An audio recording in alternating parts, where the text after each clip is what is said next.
Welcome to another edition of the Motley Croc Show. I'm sorry we're a little behind. We had some technical difficulties again, and sometimes that happens when we're trying to send out different links and get our people here. Let me jump around here and go into the green room and grab Brittany. She should be set up by now. What's up, Brittany? How you doing? Doing okay. Yeah. How am I? Can you hear me all right? Yeah, I can hear you good. Am I freezing? I hope I'm not Nope, freezing. Oh, good. not at all. God. Good. Looks Normally, like I'm a always little bit better. A little bit better. A little bit better of the. Sometimes you freeze, but maybe it's a little better. We'll see. I hope tonight it's better. There's not supposed to be any storm problems. They're putting up a new tower 2 miles from here, so let's just hope that we're good. We're good across the board. That would be freaking lovely. Yeah, we'll get some stuff going. I know everybody's out. Jeff is maybe not going to be around tonight. He said he might try to pop in, but he is at his daughter's graduation tonight, if you remember correctly. I do. That's right. That was tonight. I'm excited for him. You know, that comes family. But yes, we have a few things, and I'm waiting on Justin. See what he's got going on. But other than that, we're floating. Anyways, so we've had some serious storms here lately. It seems like yeah. Florida went on a state of emergency because the flooding in South Florida. What? I know, it's so interesting to me how we can always go from drought right into 40-day deluge. I know. Well, it's crazy because I had friends texting me from California and Nevada, and they're like, "We just want to let you know that we're thinking about you. Are you doing okay? We heard the state of Florida's on a state of emergency." I was like, "Because we had a really bad thunderstorm. It's just a flooding. We'll be all right. It's no big deal. It's just flooded roads." I'm like, wow, how crazy. Yet it was sun shining at my house all day. Yeah, that's some crazy stuff. Another topic I want to talk about early on before we get into any ranting or anything. Mm-hmm. Few people I've talked about it, and I've talked about it with family as well. But is it just me, or do you think the sun is brighter and hotter than it was even?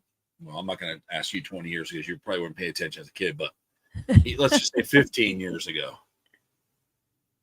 Well, I mean, I don't remember it feeling as though I've ever been this close to the equator before in my life. I feel like I'm at an islands or at the islands. When you go to Tahiti or over on those islands, they're like, "Hey, make sure you really lather up in sunscreen because you're a lot closer to the sun." And I feel like now all of a sudden Florida is a part of that group. Looks good, beginners. Everything's Very in. cool. That's good. That's beginners. She's doing her everything's in. But yeah, it looks good. Good. Very that cool. looks really good. Glad you're getting going. I like the way it looks. But yeah, I was out the other day and I was just like, I can't, because I'm installing shade cloths and stuff like we do every year for the animals. We kind of take them down because of the direction of the sun throughout the winter, plus the more sun for them during the winter, the better time. Winter in Florida, whatever. But it's still hard on reptiles. However, I just feel like I'm under this like a vampire would with a UV gun. It's just it's true. It just seems hotter. It is. I don't like it. I feel New Zealand has some hectic UV as well, she said. See, so great. Don't forget they were trying to create that sun shield to help cool the earth from time to time because it was getting so hot, from the pulses of the sun flares. And I'm like, guys, maybe you should go back into action and working on this, because if you don't do that, then you need to make home shades or do something with that money, because this is really ridiculous. This whole, you step outside and you start sweating. You literally can just open your door. It's like opening your door to a sauna. You're nice and cool in your house or in a room, and then you go into the sauna and you open the door and it's like, that's sure, what but it's but it's the weirdest thing besides ridiculous. Holly was talking about UVs over there and stuff too. That's here in Florida too. He said they have no ozone layer over them. That's because you guys use too much hairspray. I'm just kidding. No, but I think that it's weird because I'll just go out and I'll work with the animals like I normally do. Yeah. Usually I wear a skin shirt or whatever because, I have a lot of ink and stuff and I really don't like to burn it all up. Yep. But there'll be those times I'll take my shirt off just because I just want to get a little vitamin D. And then the crazy thing is I'll just be out there for a short time and I'm fried. I got to put a shirt back on.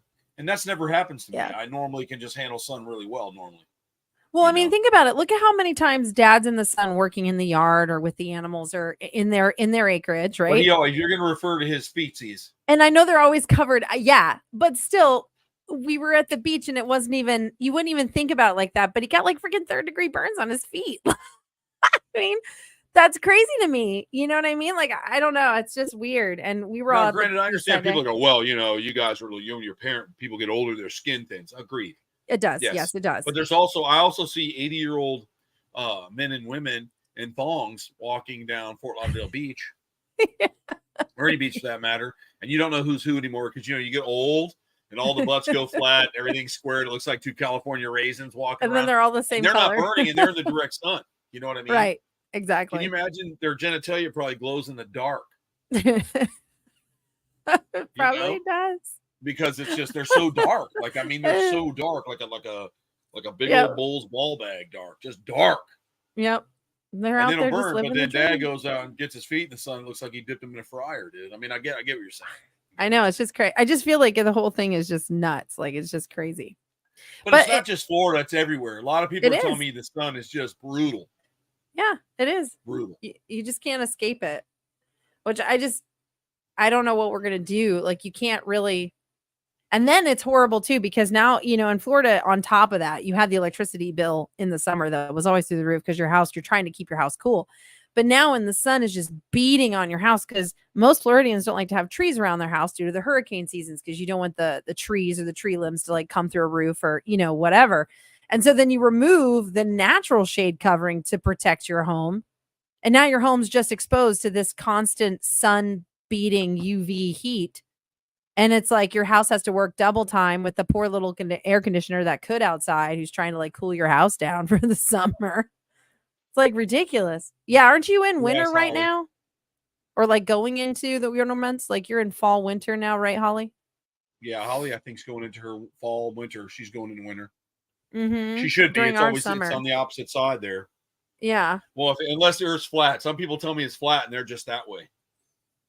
Right. Right. And they're not. So I'm like, I don't know, man. Okay. I saw this. Yeah. See, winter now. Yep. So that's what I thought, which is actually really cool. So real quick, Holly. So does that mean that you have Christmas in the summertime? Oh my God. Yeah, that's amazing, right. Dude. Christmas in the summer. If they may not have Christmas over there. It might be like Octopusmas or something. You don't know. It's Australia, New Zealand. Well, I don't know. You never know. It got to be like Santa doesn't go that far. It's too hot, I think. I don't even think he comes. Oh my God! The only ones that are in Florida are pedos in the mall. That's gross. Nobody wants to talk about that. That's the only kind that come to Florida. Christmas at the beach. Yeah, dude. That's so true. Cool. That's true. When is your like Christmas? Summertime and Christmas is here. I'm sorry, there was a lag. Go for it. What were you saying? No, I just wanted to ask her. Hey, Ashley, I wanted to ask Holly, what date is actually like New Zealand's Christmas? I'm just curious. I love that. I love learning like the holidays at different times across the world. Because technically, some people are already in the future because they're like freaking 12, 15 hours ahead. Yeah. So they've already had Christmas before. So it's kind of cool. Yeah. People were like, how did Santa make it in one night? I'll tell you how. He travels backwards. He's constantly going back. All the holidays are on the same date, she said. 25th of December. Really? So you're like having let me ask you something. So like when Santa comes, does he like come in on the ocean with some seahorses? Like how do they portray that? Because through most of the United States of America, like Aquaman. It's wintertime, so it makes sense to say, he rides on a sleigh with stuff. But when you're learning there as a kid, I mean, how do they do that? Does he surf in, dude? Does he ride in some killer whales? How's that? He like Aquaman's it.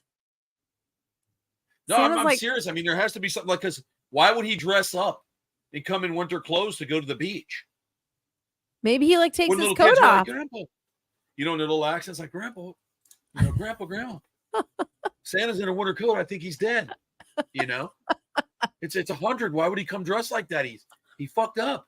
He crashed into the bank. Something like that. Like, why would he do that? Because would he have heat exhaustion? He would die if he came here. Maybe he just takes his coat off. She said it's the same, honestly, but we don't go crazy with the decor and lights. I'd love to see a winter Christmas. Well, you got to come to the States for that. Holly. Definitely not Florida. You got to go to like Colorado. Says Santa uses kangaroos down there. That's awesome. That's kind of cool, Craig. That's cool. That would be so cool. She said you get Santas in the mall wearing the same shit. That's crazy. Yeah, and it's why like would they their just do summer. Like their own like cool thing over there, dude? Like New Zealand Santa. He lives up in the Tuatara dens in New Zealand, and then he comes down on dragons and I mean, imagine. So cool. We have flying reindeer. I always thought that was cheesy. I always thought it'd be better if he came in like just riding an elephant or something. But they got him like with reindeer. I don't know. It's whatever. Maybe polar reindeer bears. Were from Santa been really cool if he was dressed in white and he's like riding along and polar bears are pulling him along and they're like all geared up. That would be cool. I wouldn't want Santa to come then. That's some reindeers and stuff.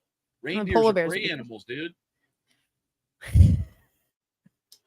Well, could have been moose. That would have been cool. A moose would have been cool too, but it's still like a moose are pretty bastard. I guess I'd rather run into a bear than a moose in the wild, but like a polar bear. Yeah, but imagine Santa like he rolls up, dude. He's 13 polar bears deep. Think about that. That's true. In my idea of the North Pole, I think that Santa has Yetis helping him. That's funny. Well, probably not. Maybe one day we'll get to go there and see. We got to get to New Zealand. I got friends in New Zealand, Holly. We're gonna come over there and just have a good Christmas time. in June for you, June or July, right? July would be a good, cool year for you, or time of the year, wouldn't it, Holly? I would think. So funny. Why wouldn't it just be Christmas on a different day? Like, why wouldn't you just like it's winter there? Like, I guess not. Whatever. Santa made the rules. Santa made the rules. He said, "Listen, December 25th, I get the whole year off. It's just one day. I'm not messing it up for nobody. I don't care where you live or your time frame." Santa just said, "Screw it." All of you. I just thought it'd be different because in Florida, we even joke around here in Florida like there's Santa Clauses that have like if you go to Aunt's house, Aunt and Jimmy have a big Santa but he's like in shorts and he's got some lays on, He's got flip flops, dude, and he's like got a Hawaiian shirt on with Christmas trees on it or something. So we kind of joke around it here a little bit like that, but then yep. But then, I guess it's kind of cool to say Santa, but I'm not sure. I think the Santa we know today came from a Coca-Cola ad in the 1930s, I believe, from Montgomery Ward. But I believe it was St. Nicholas is where the story came from. So he was probably, yep. It had to be what, the 18th century, 17th, 16th century? Yeah, it was, it might have been the 17th century, I think. I don't know. I have to look. I mean, I'm not sure, but because St. Nicholas and the funny thing is St. Nicholas just made toys for his town for his I just want to know why he picked December 25th. Because isn't it supposed to be about the birth of the Christian God Jesus? Yeah. Okay, so haven't they proved that he was born in February? Was it February? I'm pretty sure. Wasn't it during the winter time sometime in February? I thought he was born in the summer. I thought Jesus was actually born in the summer. I don't know. I just want to know why St. Nicholas picked the 25th. I really like to know. I know. Now I'm going to have to look all this up and figure out why it was so important. Because they're like, the night. Well, he died December 6th. He died December 6th? Yeah. St. Nicholas. Man, he goes even further back. Whoa. That's even further back. St. Nicholas was born March 15th of 270. If it's the same. Holly, Craig's asking, do they do Easter Bunny or Easter Tasmanian Devils? That's for you, Holly. She wants to know. Let's see. St. Nicholas, Santa Claus. Yeah, holy crap. Troy goes further back than that. He died December 6th of 343. Santa's old. Yeah, so that story got twisted for sure. Mm-hmm. What inspired the true legend of Saint? There's a bunch of really cool links on here, but yeah. So, I mean, I think it would have made more sense if we're honoring St. Nicholas for Christmas to actually do it on the day he died, December 6th. But I know it has to do with Jesus, so that's obviously wrong. But so why don't you look that up and ask? She responded to you, Craig. She said, "Bunny, unfortunately." That's awesome. It would be cool. Tasmanian Devil. That would be awesome. We were going to get into some cool shit tonight. I kind of had to have Justin for a story. Him and I were talking, and something crazy happened while we were chatting. I was going to get into it, but hey, Michael Forster, how you doing, buddy? Hey, Michael. I just but isn't he late? He's always late. Yeah, Justin. Of course. Never late for coffee, but he's late for everything else. He smells that coffee bean. Forget it. He'll be there. Yeah, if I crack a joke, though, something really bad will have happened, and I'll feel bad, so I'm not going to say anything. With what? I don't know. He might get on and be like, yo, listen, my wife died, and oh, God. That's true. I had to bury her up in the yard before I could get on, but I noticed that I had some dirt under my fingernails, so I had to wash my hands and sit down and collect my thoughts for a minute to just try to be here for you. So I'm not even going to make a joke about it. Not even going to make a joke. That's all right. I made it for us. It's fine. I'll take the hit. So yeah, give me that real quick. What was that? I'd like to know. With what? December 25th. I'm trying to find it. Oh my God. Next time I need to be more prepared. Sorry, everyone watching and listening. I need to be more prepared for this stuff. What the fudge? I mean, it did. Okay, so it says the period between became the holiday season, later known as the 12th day of Christmases, which is why Christmas is on December 21st. The earliest mention of December 25th as Jesus's birthday comes from a mid-4th century Roman. So Roman language there that lists the death of dates of various Christian bishops. So thus why it came. So it comes from basically probably the Roman side, mid-4th century Roman. So that's why we have Christmas on December 25th. It's a big, long read here on the Washington Post. If anybody would like to read it, it's out there on the World Wide Web. I agree, Ashley. I was just going to say that Holly said they go crazy in New Zealand and Australia, really. Halloween is depressing. And Ashley responded, Halloween depressing. I know, because that's the best. Who does not love Halloween's the best. Wait, Halloween is depressing in New Zealand and Australia? Yes, they don't do it? That's what she said. You know what I did here, though? If you go to Ireland, man, they do a big bang blowout job on Halloween. But they do the original jack-o'-lantern. They do the original, which used to be wasn't it about Halloween. We do pumpkins here, but it was they do jack-o'-lanterns over there, don't they, in Ireland? Yeah, but when the Irish came here, they didn't have turnips. They didn't have them here, so they did pumpkins. It was the best. It was the next best thing. Hold on, I'll get what the actual vegetable was. She said you might get like 12 people trick or treating. Well, I believe that is so sad. I believe that I think that you should definitely get a lot more for. You need to come down to Florida then or something for Halloween. That's like to me. It's one of the best times here. Christmas is fun too. You get to get with everybody, but it's fun. Turnip. If anybody can see it, that's an original Irish jack-o'-lantern from Ireland. So the actual it looks horrible. It looks like it's original. It looks like a premature child. What is that? Yeah, actually, I was yeah. No, it is. And so they did turnips with them, or Cornish, just carvings.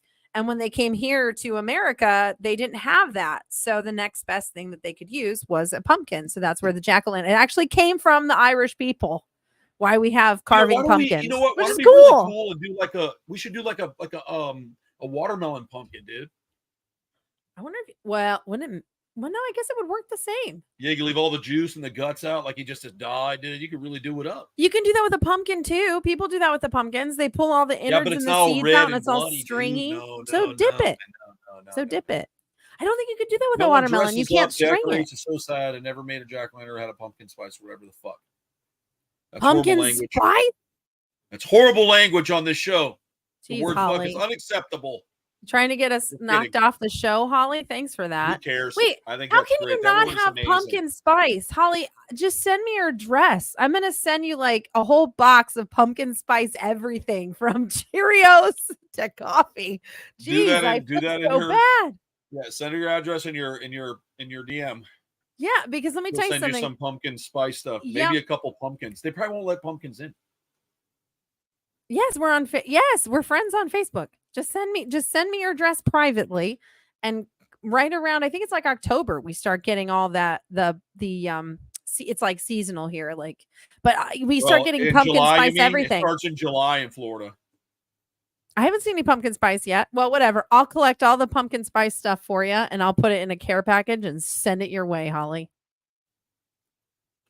It'll be pumpkin spice delight in your summertime. What I found the other day, Brittany? That reminds me a little bit of that because caffeine is terrible for me. So anything I drink coffee-wise has to be really low caffeine or decaf because for some reason I guess I'm high enough. My heart doesn't do well on it. But I finally found what's the name of that brand? I'm trying to think of the brand. That was a turnip, Judy. No, it did look like a shrunken head. She said, she said it looked like a shrunken head. Okay, comes so out fine. September. That's right, it Done. does. Done. Don't worry, Holly. I got your back. I finally found, remember, Brittany, when we were traveling on our venture, I found pistachio creamer. Yes. I finally found it here. Did you? I wish I could try it. You said it was good. This is just amazing. I can't have it. Pistachios make my throat close up. Everything's I can't in. do chocolate, Holly. I'm sorry. I'm allergic. Find something else. She will die. If you'd like to kill her, chocolate would be great. Chocolate would be amazing. That's the best way to get rid of her. Wait, who are you talking to, Ashley? Yeah, which fabulous bitch? Which one of us bitches are you talking to, Ashley? No, she's probably talking about your creamer. Listen to me. It is the best. I found it. Justin and I were out shopping. And we were in the store and I go, look at this. He's like, oh, that's fucking disgusting. I go, bro, have you ever had pistachio ice cream? It's insane. So thank you. So I got, Troy. Yeah, that's great. So I got it and I tried it. It was amazing, dude. It was amazing. The pistachio creamer is primo. Man, and I'll tell you where to find Ashley. As a matter of fact, I'll text you right now, Ashley, where I got it because I don't want to say it on here and then say that's something about Do you know, Troy? I bet you probably know this, but for those of you that don't, if you enjoy the German beer that's grapefruit flavored at Epcot, for those of you who've never been to Epcot but love German beer that tastes like grapefruit, I know which one you're going to talk about. You can buy it at Publix. Publix sells it. You can also in 4 cans. They also have other ones. They do. They have watermelon, pomegranate, and grapefruit. They make. Oh, the only one that up here sells the grapefruit. It only has like 2.5 alcohol in it. So if you just want to have a nice little relaxation night with just a can and have a nice little feel like you're doing something healthy, but you're not because it says grapefruit on it, I recommend it. We weren't doing it during Pride Month. Thank God Ant's not on here. We wouldn't heard the end of that. But we weren't doing it then. We were doing it in April. April. Yeah, it was back in April. So ridiculous. Like evaporated milk. Never understood what creamer was either. Like evaporated milk. The creamer, it's like this. I don't know what it is. It's probably plastic with flavoring. I don't know. It's good. It is either, but we all drink it. You know, I don't know. It's good, but I drink a little coffee with my creamer. The only thing that scares me about the creamer that you find that's not refrigerated, I get weirded out about. Oh, that I won't buy. Like I see it sitting like you go to like the gas station or something, and then you see like little creamers, and they don't have to be kept cold. No thanks. Yeah, no, I won't do that. Or have you seen the packets? The packet creamers? That just scares me. That's like buying coffee in a packet to stir and go. And no. I won't do it. Pistachio mayonnaise. I don't know, dude. Ooh, tricky. I'll tell you one thing you can do if you feel like being a real piece of shit. A lot of people do it in the South, not so much up north. But if you buy Duke's mayonnaise, which is some of the best, I can tell you that in a skillet, and then put some lime juice in there, and then make your grilled cheese with that. Holy fuck, man!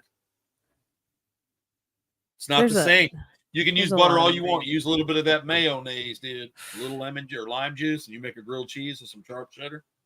What's up, Seth? Wait, what? What's up, Seth? What are you talking about? You make a grilled cheese sandwich. Yeah, most people go in there and use butter to do it.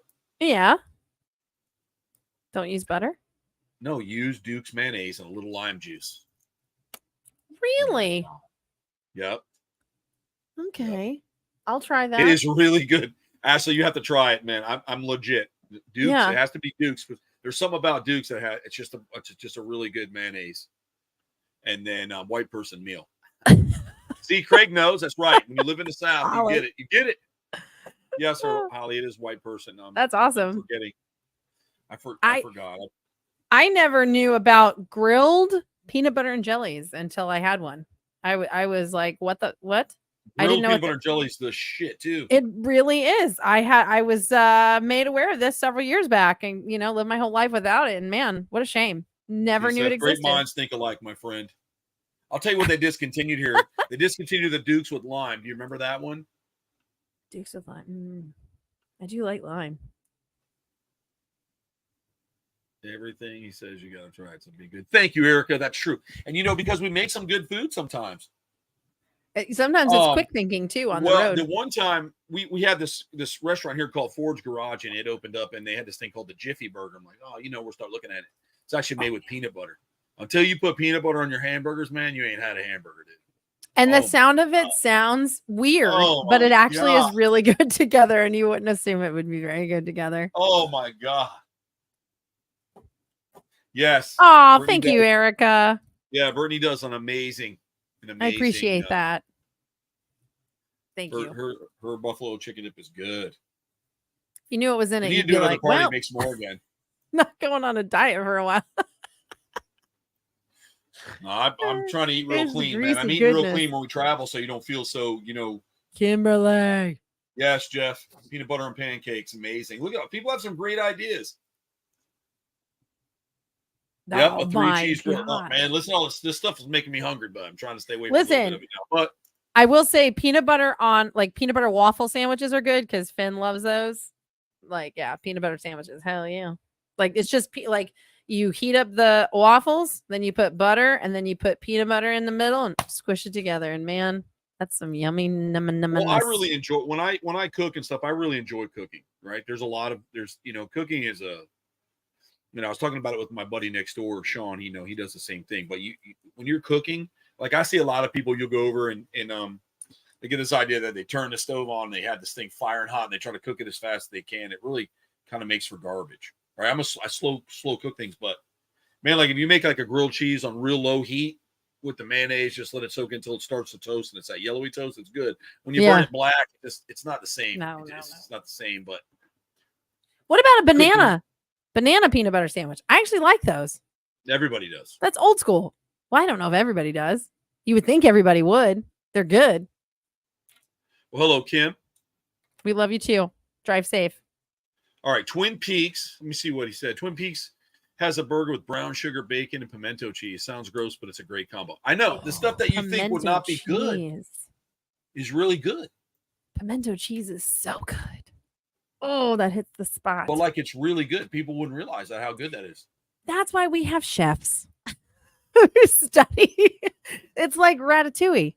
It's literally you put those flavors in your mouth and you're like, this goes together. And that's why we have chefs. Because I would never think about that at home. I think it's something totally different, and I think maybe just because we've grown up in the ideology that, salty dinner, sweet dessert, right? That's just kind of what you think. Salty, sweet, right? But even M&M got it when they did the sweet and salty M&Ms. Those were amazing because you kind of bite through a salt layer into that sweet chocolate's good, right? Oh, the pretzel ones too. Those were good. Any of that type of stuff. Something that's really strange is if you take a light layer of just salt and you just sprinkle it on the very top of a little Hershey's piece of Hershey's chocolate. You can't do it, Brittany, but for those of you that can, you eat it. When that chocolate, that salt hit, it's just an amazing thing.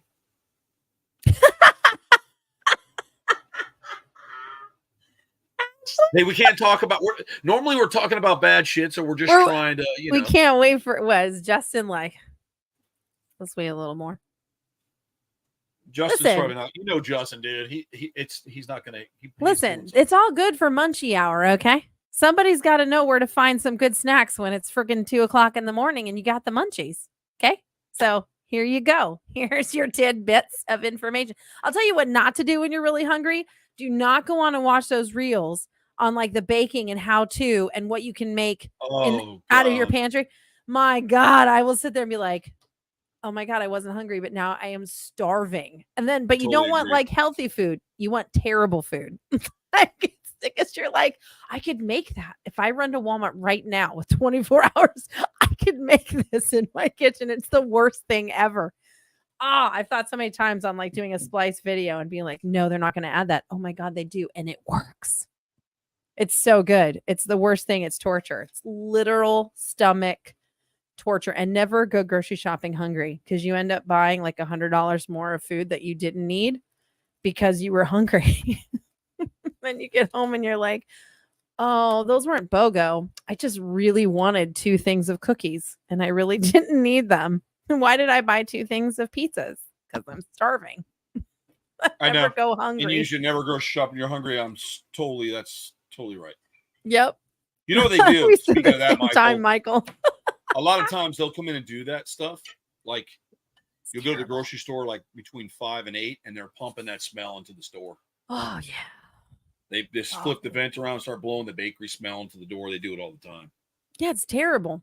My old Publix used to have the bakery. Oh no, my new one does too. Right up front. So it's all you smell. My favorite cookie is a peanut butter cookie.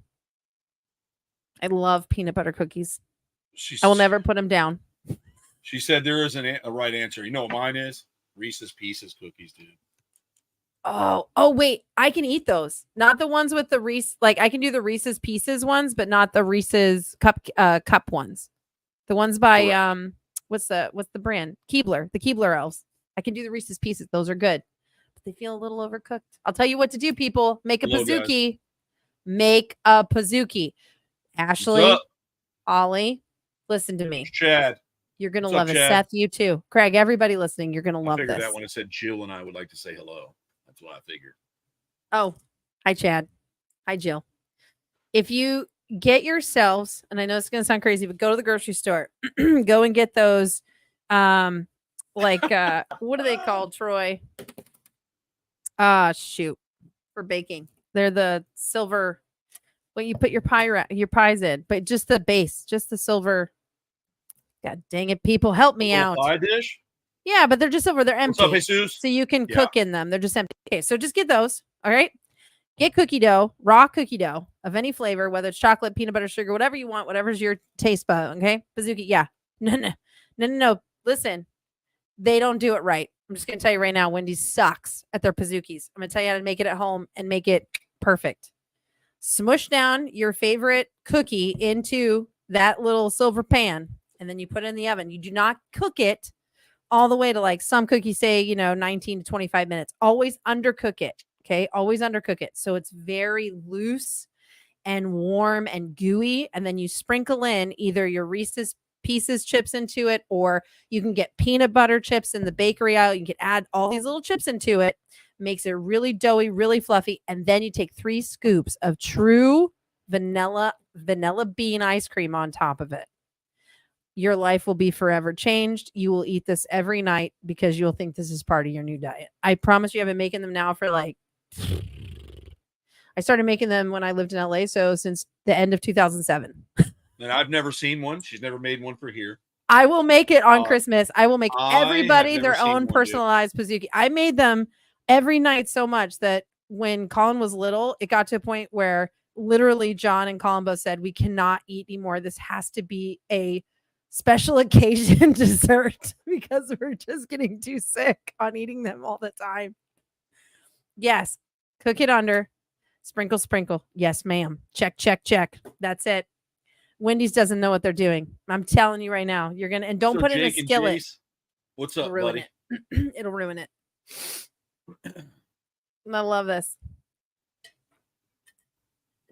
So yeah, for those of you munchies out there, you're welcome. I'm telling you, you're gonna thank me. I totally agree with Seth. I just started to feel like round in my chair, man. I was like, I gotta be careful, dude.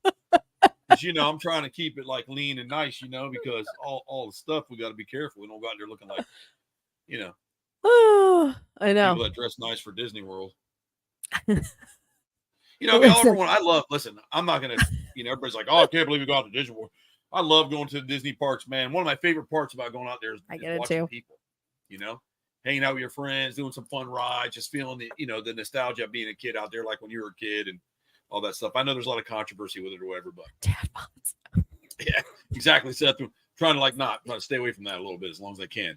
I want to wait till I'm in my 70s for There's that. There's nothing wrong with a dad bod. It's all good.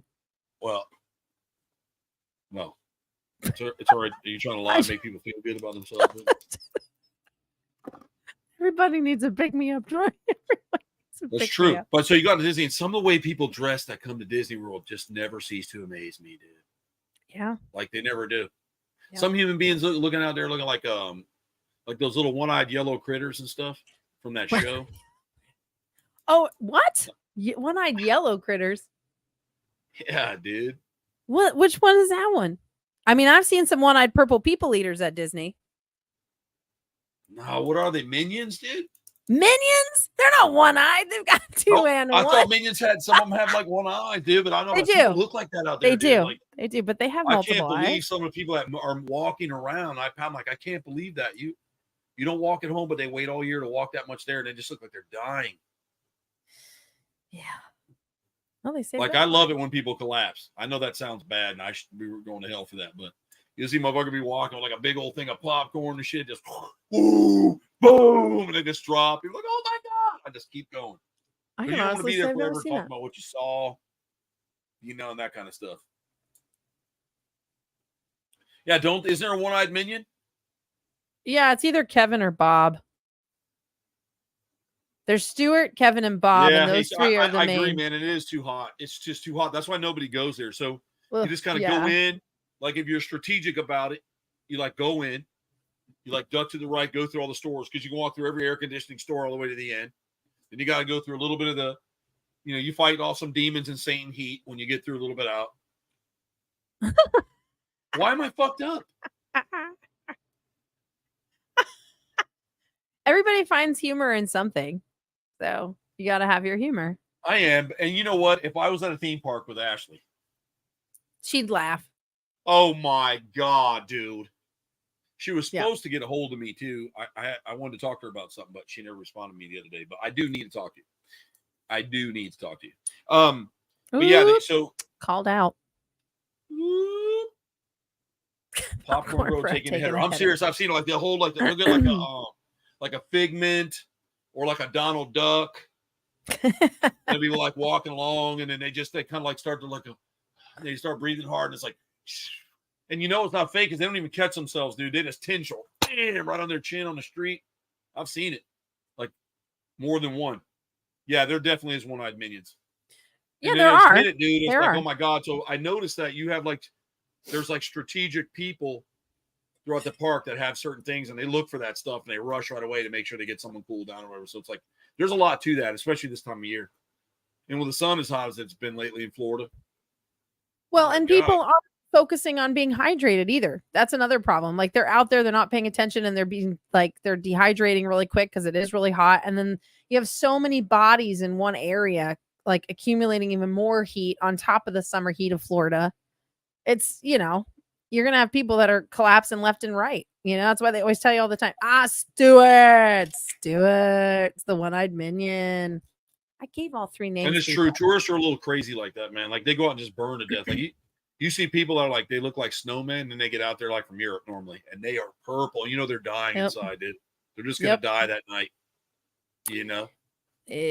Or they're going to have severe sun poisoning. Do you know what I mean? Like severe. Well, Zen hates Florida. I absolutely love Florida, but you got the heat's like that everywhere. Texas is like that right now.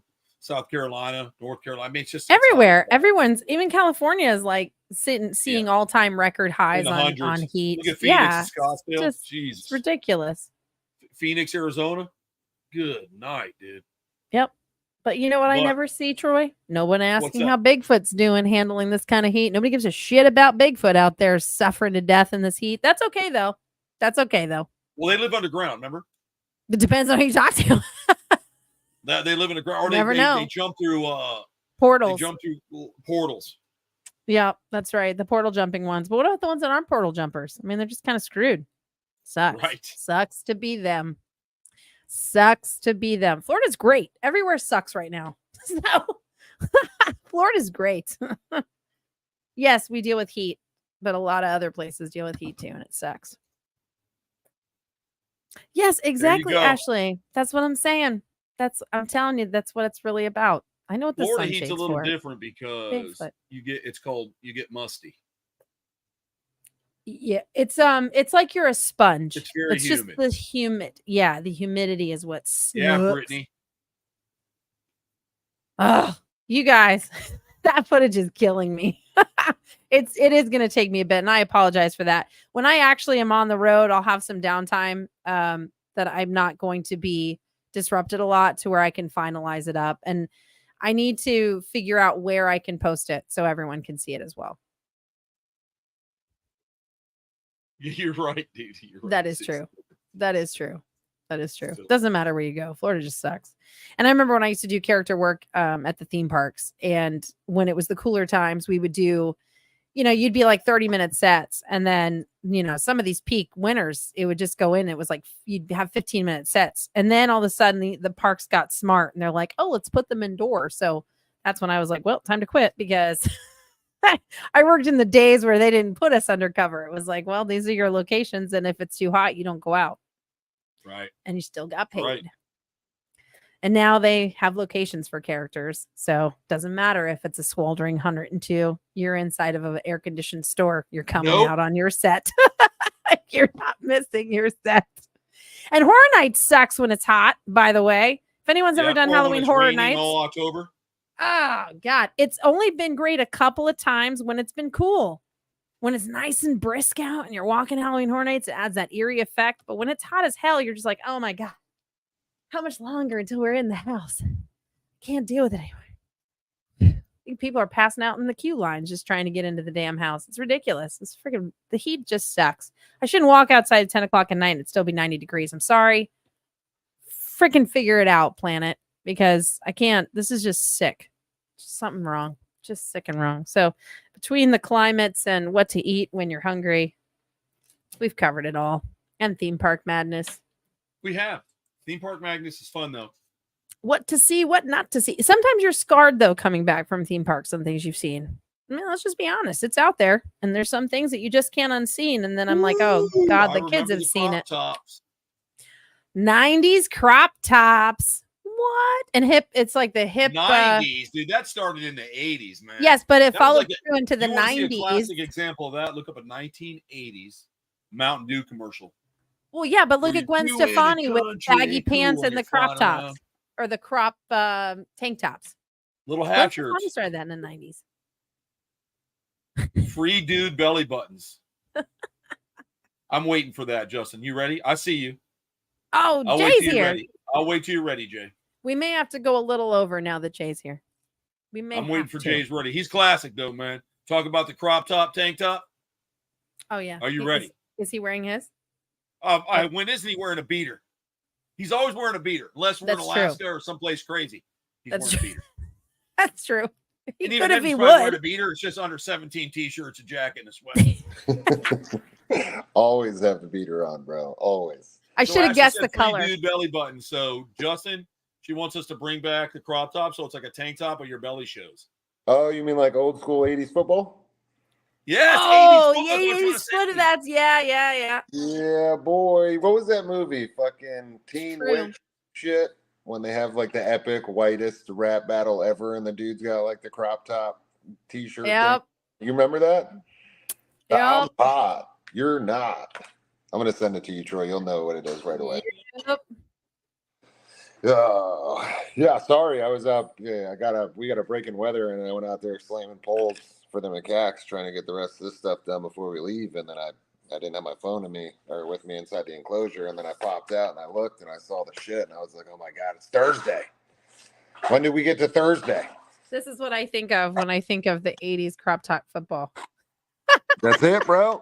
Oh my God, is that 80s at all? From, no, that was from 51st Dates. 51st Date. No, here's an actual legitimate. Here you go. You're welcome. From the 80s.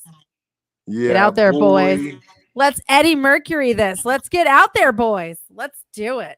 We could bring it back. Harry Chestnut. That guy. You're talking about Freddie Mercury? Freddie Mercury? Yeah, he wore a couple shirts like that. Oh my God. That dude also looked like a human can opener. You can probably open the cans with those teeth. Do you want to know a fun fact, though? But you know what? That's the thing is like when he started making a bunch of money, they asked him, are you going to get your teeth done? And he said, no. You know why? He was afraid it would change his sound of his voice so he just refused to do it. Good on him. Who gives a shit what people think? And maybe he could sing a song. Yeah, he could. He one of the best. Sing. Whoa, legendary. One of the best. Speaking of one of the best, that dude from that you just showed us that was on 51st Dates, that's the kid. That's the guy from the Goonies, right? Yeah, Sean Austin. Yeah, that shit. Good dude. I didn't catch on to that forever. That he was in so much stuff. Yeah, That's right, Seth. That's right. What happened? I can't see. Did wear one on Nightmare on You Elm said Johnny Street? Depp wore one in A Nightmare on Elm Street. Yeah, he did. Wow, I don't remember that. Ooh, I'm gonna keep these on. That makes things a lot easier. I hate the way it looks, but I can see. Wow, that's HD. That's all right. I can read Now, everything. if I now. do that far away, I can't see. If far away, I can see good. You put something right in my face, I can't see it anymore. Yeah, I'm opposite. You know, when I if go, I do haven't this, shaved. I You can ever heard read that, Justin? it. You ever heard that? Oh, I haven't shaved. It doesn't matter. I can't see it anyways. It's true. Well, look at me. I got the homeless look going on, and you can't see that shit. What was on topic today? Did I miss? Well, some we were talking. exciting We tips? talked about a bunch of stuff. We were talking about munchies how to make really good snacks and food. Yep. So while Justin's here, we'll talk about something. We were talking about what's that say? Sean Austin looks like Peter Griffin today. Exactly. Yeah. Is he talking about me? No, Sean Austin. Sean Austin. Oh, the guy. Okay. He looks like Peter Griffin today. That's funny. Justin, you just look studious. That's what I was aiming for. Actually, And you nailed it. Let's see. You nailed it. These were No, what we're going to talk about. So we were talking about like DMT and the chemicals. So let's get a little bit of a serious note. We'll get into a conversation Justin and I were having. Okay. We could do that. Oh, yeah. Oh, yeah. You didn't tell her? So, I've been brought up to speed behind the scenes. We're all good. Right. I did bring you up behind the speed about shooting the baby mountain lion. I did. I brought you up to that. We'll get on that. No. I was talking about. But we're talking about, Justin and I were having a conversation this week about DMT. Okay, no, haven't been caught up in this one. All right, so DMT is the chemical that your brain produces when you start to die, and so you get to see like things that you maybe manifest or other dimensions, whatever your faith base is. You kind of see that stuff. I think also when you're born too. Don't quote me on that, but I think when you're born you get a release of it, and then when you die you get a release of it. We'll have to research. But I do know when you die you get a release, and then all of a sudden as you're dying you start to feel this. You're going into another dimension or whatever. And, someone says, I've watched a lot of studies on that type of stuff and flatlining and death. But when the one study said, she was like, so what happens when you die? And he said, you can do two things. If you go to the light, you're coming back again. And then you just reborn and you never know. Right. Well, that's a theory. I'm not going to fault the theory. I'm saying it's a theory. Okay. Or you go away from it and then you get to stay in the spirit realm. Okay. So if you go to the light, you get reborn. If you stay away from it, you stay in the spirit realm. That's one theory. But when you die, you start to see things. You start to be able to see in maybe other dimensions. Maybe your eyes are becoming more supernatural, if you will. The chemical that's released does something. Let's not take away from the fact that it's a chemical that's in your brain that your brain produces and shows you things. So I was telling Justin when I was in the hospital, I was almost gone at one point, and I had just done the medication I was on was completely failing, right? So I had to go into a plasma transplant. And the plasma transplant, I was told that whole day my life was going to be the worst it's been by taking it. So I ended up taking that plasma. This is when he had COVID, ladies and gentlemen. That's when I had COVID. Mm-hmm. So when I was taking the plasma treatment, I got it in the afternoon about 4:00, and they said the next 8 hours of your life is going to be horrible, and we're going to try to be here for you. We'll send someone in very periodically. So I got to a point at night, and it was about 10, 11 o'clock at night, and I was at the end. And I think I remember texting Mom, like, I'm done, dude. I can't. This is it. You got to make sure all my animals are good because I don't think so that was gone. Like I couldn't even really lift up my arms anymore because I guess my body was going into a complete battle, fighting antibodies and all this kind of stuff. So I remember my room had a long hallway, and I'm telling Justin this story. We're just talking about the story. So what's about to happen to us that day, 2 days ago, is I'm telling him the story about. So I remember looking down the hall, and I saw this kind of liquid kind of like movement in the dark. And then I saw this being come through. And I've told this, my parents know this story and everything. And they're like, oh, you're on drugs. You didn't see anything. You're probably on a Revadesimir or something. I'm like, no, I wasn't. I was on nothing at that time. Steroids to make me piss out my infection because I couldn't cough. And I was doing plasma, right? With blood drains, right? Blood drains to do a quick transfer if they had to get it out, because to resuscitate. So I saw this like this huge thing walk up to my bed, man, and like look at me and like kind of lean his head, right? But the whole time I could hear this sound like I was underwater, but a roaring kind of like just horrific sound. But I wasn't scared. So Justin said as I was telling him the story, his phone did it. Bro, but he didn't know about the sound because it happened. And then when I was telling him about the sound, he goes, "That's just what happened." Him and Brooke were sitting there, was like, "What the fuck?" and like freaked him out. So I had Troy on speakerphone, right? And we were just bullshitting back and forth. And then that came up in the conversation, and he had mentioned like, "Oh yeah, sometimes I think about, like maybe I did die and I'm just in a different dimension or whatever." And 100%. From my past or whatever, we started talking because I was like, I've had that thought before. I've never spoke on it or said anything about it or whatever, but I've had the thought before. Like, what if I did? What if at that point when all that shit went down, I actually did pass and then I'm just here or whatever, which is neither here nor there. So Troy starts telling his story and talks about this thing that he saw. And I shit you not, I know, like, and I even asked Troy, I told Troy, I was like, look, you know what phone static is? When people are cutting in and out and all that stuff, it's the same stuff over and over again. This sounded like it was underwatery, just whooshing sounds or whatever. And I like peeked up while Troy was still telling the story. We're not on FaceTime. The phone was just sitting on the table. And I looked up at Brooke like with big eyes and I was like, what the fuck is that? And he keeps telling his story. And then every time he started talking about the thing again, the dude again. And again, it's getting like super just like dark, underwatery sounding or whatever. And I was like, it's fucking weird. So then I told Troy, and then he goes into, explaining a little bit more detail on what he saw. And then he made this sound that he was hearing. And I was like, bro, that's what was just on the phone. And like where I sit with all this stuff or whatever, like I'm way on this side of the fence with it. And it was just like, I don't know, maybe it needed to happen to like have me kind of be like, what the fuck was that? But even Brooke, I was like, like, that's not, it wasn't normal static. It wasn't normal check. Cause you could hear the whole conversation. It just sounded like he was underwater and with this like whooshing, like weird, deep, guttural sound through the phone. And I was just like, what the fuck? And then when he made the sound, I was like, bro, that was just on the phone.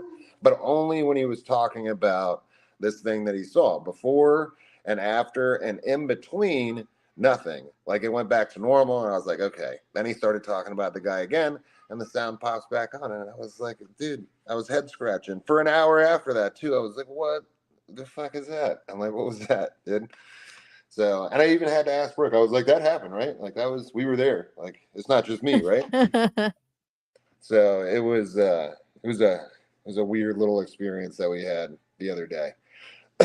I wish to God that I was recording it because it was intense. When it came, what he's talking about, when that stuff comes, a lot of people go, "Oh, I was scared." I wasn't scared at all. I just feel like it wasn't time yet, man. Like it was like when the time comes, you'll be working with us. You'll be part of the 4 horsemen or whatever. I didn't feel scared. I didn't feel, a lot of people have different views on death or dying. I'm not one to believe that you just die and go nowhere. That I don't believe, and I don't think that there's a lot to it. As far as I know, there's a lot of energy and stuff involved in what you do. I mean, I always thought it was interesting, like when you watch conception, whether it's with animals or human beings, and you watch it, like. You can actually, when the semen hits the egg, the minute it goes in the egg, a huge light erupts from it, which I've always found that interesting, almost like a just an instant explosion of energy, right? So we know that there's an energy, and I don't know if that's now your spirit hitting and becoming immortal, right? And we're not talking male or female or any of that. We're just talking about your spirit hitting something and becoming mortal at the moment, like almost like a host. That's how I look at it.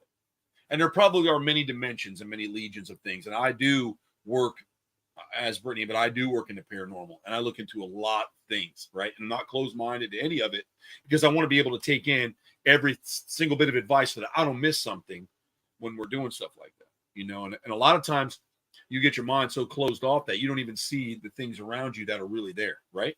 And so sometimes like, wow, I get that now. A lot of people are like, oh, shadow people are ghosts. And if you really research shadow people are not ghosts. They're just shed traumas. So like you're out on your porch or you're outside or something. It looks like you see a person like walk away or a black shadow move by you or something. A lot of times that's a shed trauma that you just carry with you. It's not really a ghost. And so, and then that's all, I'm just going off, research and stuff that people have gone through, multiple different types of examples, or when you find that the most interesting stuff about the paranormal or someone experiencing is when they're hypnotized. That to me has always been very interesting, because they take these people back to what they're seeing at the time they're seeing it. They're not drunk. They're not, rednecks looking for, a $50 to get on the Maury Povich show. This is like deep. These people are terrified. They have anxiety for no reason. They don't want to sleep. They don't like to sleep in the dark, blah, blah, blah. And then they're hypnotized, and then they get into their sub, and they can actually go back to their childhood, and they can find out that they were abused, whether it be verbally, physically, sexually, whatever. And they created this little evil thing that stayed with them, and they were able to eradicate something that they made, like a ball of sick energy, if you will, that your aura pushed off of you, if you understand what I'm saying. That's right. The research. So there's so much of that, or traumatic energy, or time bending and stuff that Brittany focuses on. I think that there's a lot to it. So when that happened to me, I felt dimensional. I felt that it was dimensional. And then there were just things that happened to me after I got out that I thought I literally died. And I'm in another dimension now. I'm myself. I'm in another dimension. Everything's different. I really feel like that. And don't forget too, like poltergeist activity is actually our own energy that we're putting off around us that can actually form into its own being if you give it enough power. And by that, it's putting off all that energy to it. So there is a lot to it. And honestly, there is no one set way on how people view like shadow figures or dimensional type beings, because it's still just such an unknown paradox of like, what the fudge is all this crap. But it's interesting when you look into and a lot of times the poltergeist activity starts small. You don't even realize it's happening in your home until it's you actually creating this frequency that's actually creating now a being that begins to attach itself and create chaos in your life, creating more drama and chaos. Right. And you think your house is haunted, but it's not. It's you haunting yourself in an essence with your own energy. So I've always wanted. Go ahead. Just so you know, everything Zen is beginner's guide, and she said that's why people can be gay. Can't choose a skin yarn. I think when it comes to the supernatural, I don't think any type of sexuality is relevant anymore. Yeah. At that point, I think whatever chemical hits when you get into this body is what you're drawn to, but there's no purpose for sexuality in the supernatural, to me, anyways. Any research I've done, Holly. Like, well, I mean, we got Holly. Well, go ahead, Justin. Hi, go Holly. ahead. Hello, Holly. I missed ya. So I was going to talk about an experience that I had, kind of, or whatever, and I will in a second. But to go off of your point right there, I believe, I don't know if it's UK or Germany or whatever, but they were doing experiments. I believe they're still doing some clinical experiments, like actual medical stuff with DMT. For most people, for anybody that doesn't know, DMT can be replicated. I think it's coming from a plant.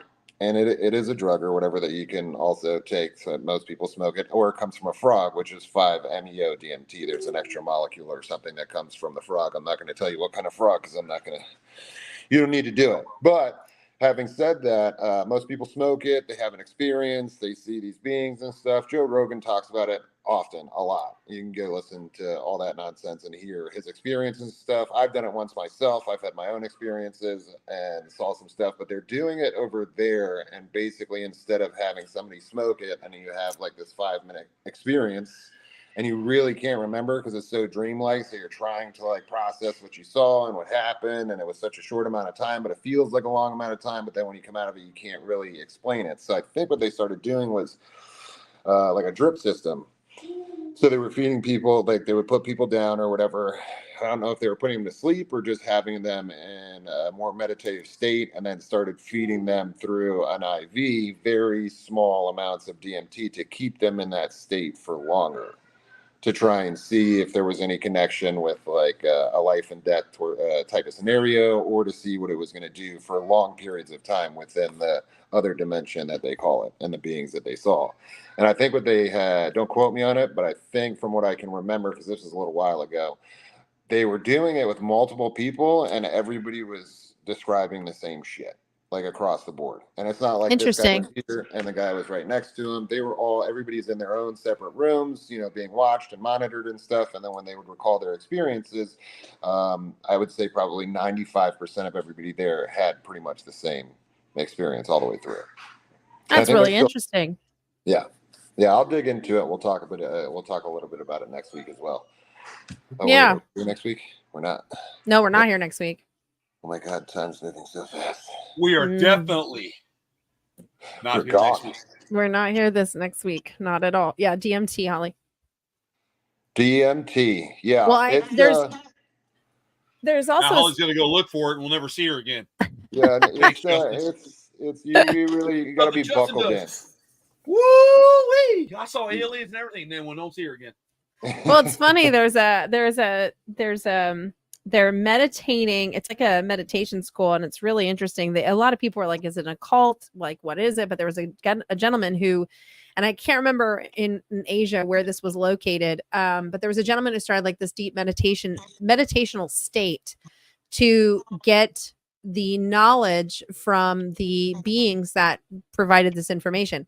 And believe it or not, they did this study because people were like, what the heck are they talking about? Like, how could all these people get these so-called messages?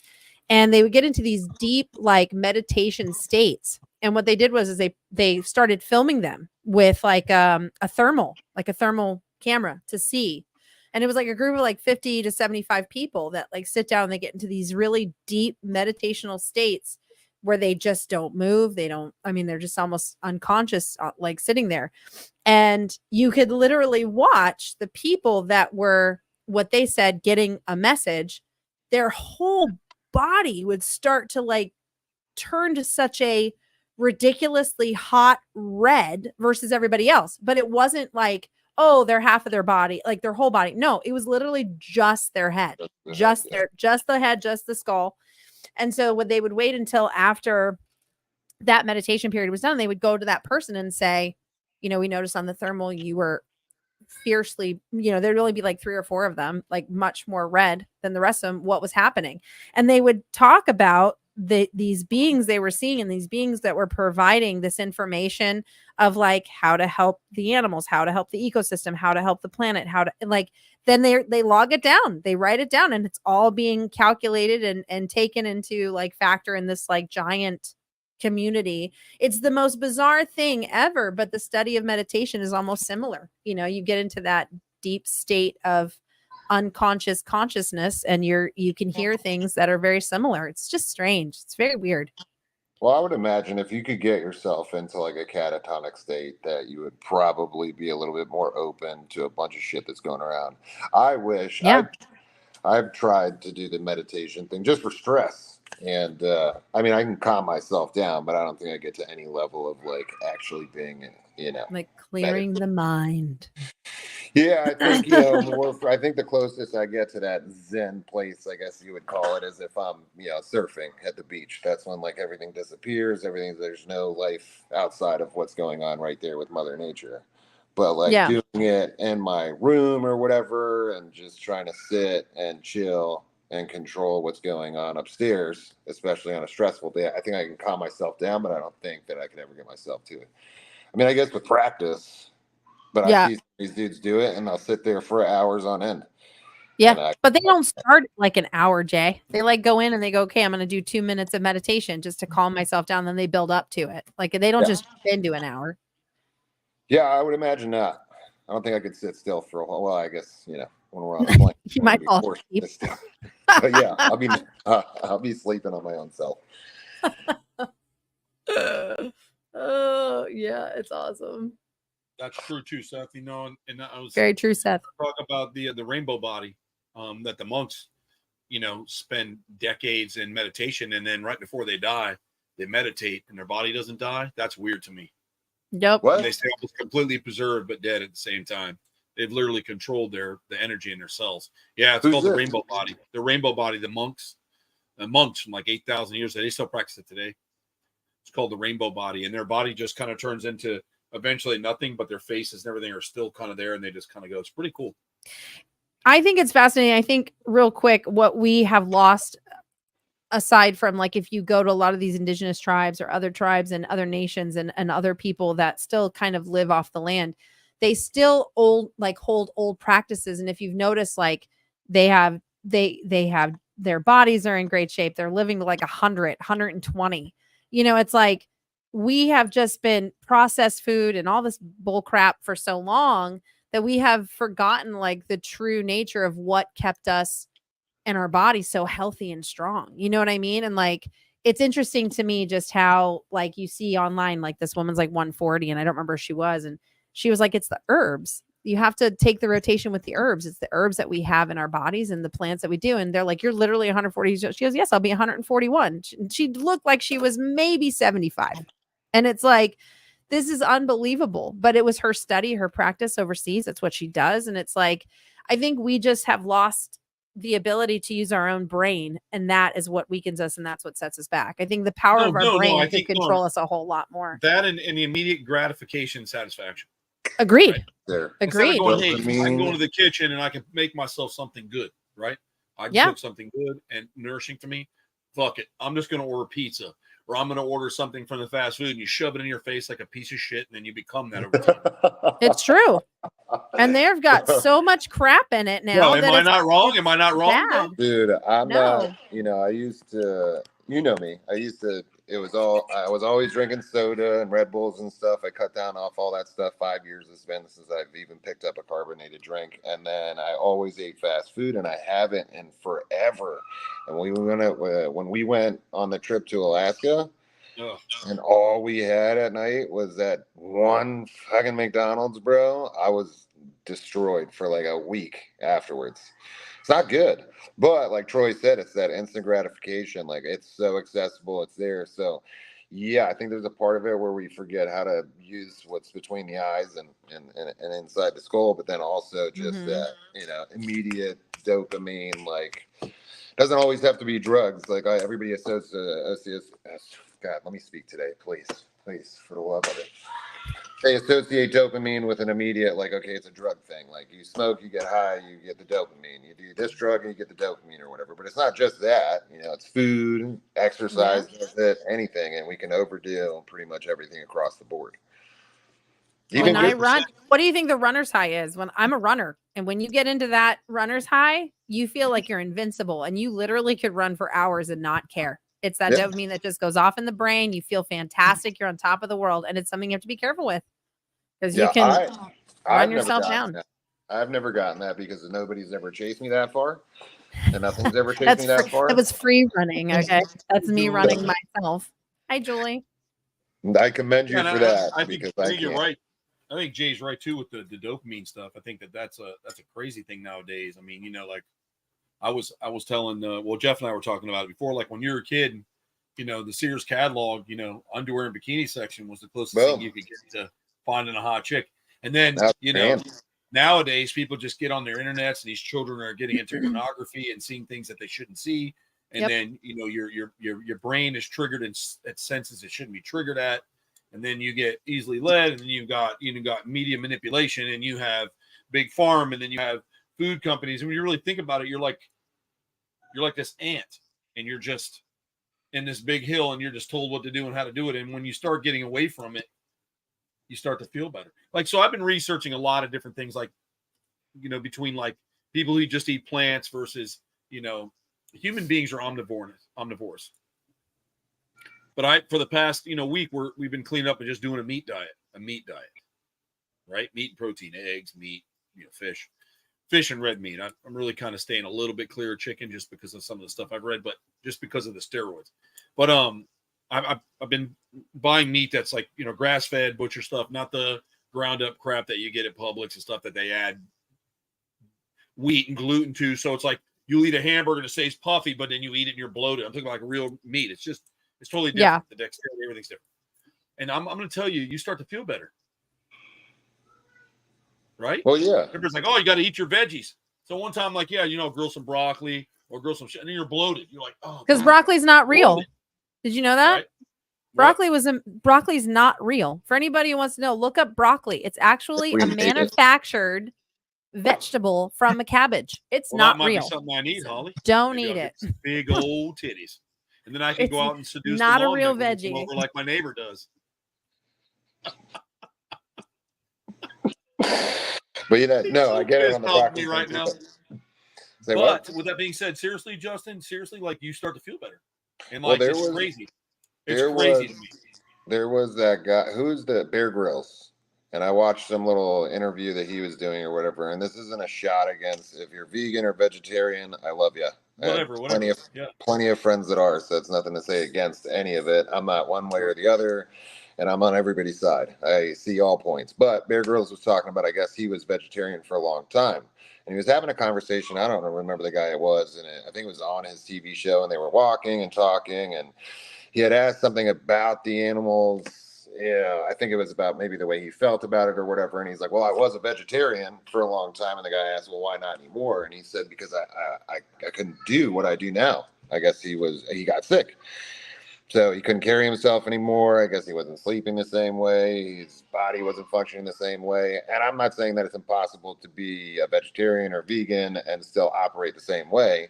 But certain people like him, he may need different shit. So I think certain people can get away with it. Certain people can't. I think your body knows what it needs for the most part. And if you can stay away from the garbage, then that's great. Well, when you're genetically prone to be omnivorous, you can eat as much as you want, but you have to supplement if you're not going to eat meat. You have to supplement. And it's tough. And a lot of people who do it, their body starts to fail them. They go through mental breakdowns, protein depletion, muscle loss, body loss, joint loss. And I'm not talking about eating garbage meat like from fast food or garbage meat from mass. A lot of these guys, like when we were up there and they were talking about hunting and they'll take one big animal down for the year and they know what it is and they freeze and they do it. The only toxin they're worried about is what's coming in the rain, or what somebody made because it's a wild meat. So necessarily hunting for meat and supplying yourself that food is not a, people get freaked out. Like, I don't care. I don't like people to sport hunt and kill stuff just to murder it. I think it's a lousy thing to do. But you still have to pay attention. There's local farmers to get better meat from than large circuits like Walmart, Sam's Club. Yeah. I mean, you don't know what you don't know what the fuck it is. I'll tell you something I did learn is that, like, for those of you that eat Taco Bell, here's a fun one for you. Everybody's think, oh, it's all the dirty meat. Actually, no. The meat that they use and they think they're doing something good is for all of the older cows that are going to be put down, that have ran their years in the mills. Those are the meat you're eating. So all the old dairy cows that no longer can produce dairy for you, that are like skin and bones and barely alive, those are the ones that they're providing the food from. So all the elder cattle is what they get their meat from. There you go. You're just eating all the old men. That's it. Old men and women. And here's something interesting, Craig, about that. I was reading on this whole study and look it up, the invention of vegetable oil and what it was really used for. It was a lubricant for motors. It's so crazy to me. And so when you look at what clogs your arteries, vegetable oils clog your arteries, right? Oh, it's horrible. Saturated fats do not do it.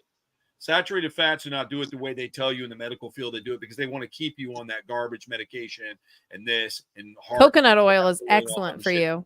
But if you look up vegetable oil and stuff, or you exercise and you eat meat, that stuff will go through your system and digest properly. So when we add synthetic stuff, that's really crazy. It's just absolutely unbelievable. Yep. I think everything has to complement itself. Like, the easiest way I break it down is like the way we do husbandry for animals. Like, we need the balanced diet so that they can have the proper nutrition so that we don't have any issues. It's like an easy way to describe it. Everybody knows what a bearded dragon is. If you don't, that's every lizard that you see in the pet store with the little frilly things on his he's got the little beard on him. But those guys are omnivores as well. And, they'll do insects. They will eat small mice and stuff like that. They'll eat other lizards, but then they also eat the greens and stuff too. But in the wild, they're going to take stuff that's going to give them plenty of calcium. In captivity, a lot of people do crickets, and they will switch up to insects and stuff like that, but not as much calcium. So we add the calcium with vitamin D3 and also add the artificial sunlight with the UVB so that they can get the vitamin D3 so that the body can metabolize the calcium that we're giving properly. So it's like if they don't have the one thing, like if they're not getting, full let's say rat pups or something like that with like a little liver or something in there to get the vitamin D3, and there's no UVB, and you're giving calcium to the animal, like on top of the food, they can eat that, but the body's not going to use it, and you're still going to end up with that metabolic bone disease because you're still giving the animal calcium. It's just not depositing correctly, and it's not running through the body the way it should because it doesn't have the vitamin D3 to support that. So I think that goes with us too when we eat diets and stuff. Shut up!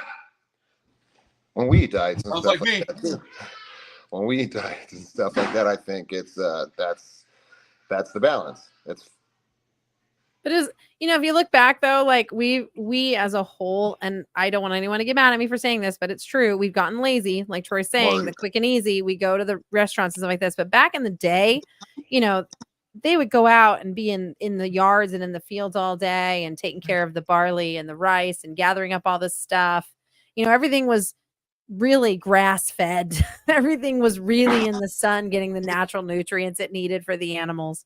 You know, and we've lost touch of that. And so, you know, we were more active because every member of the family had an active role to do for the family to basically maintain their household.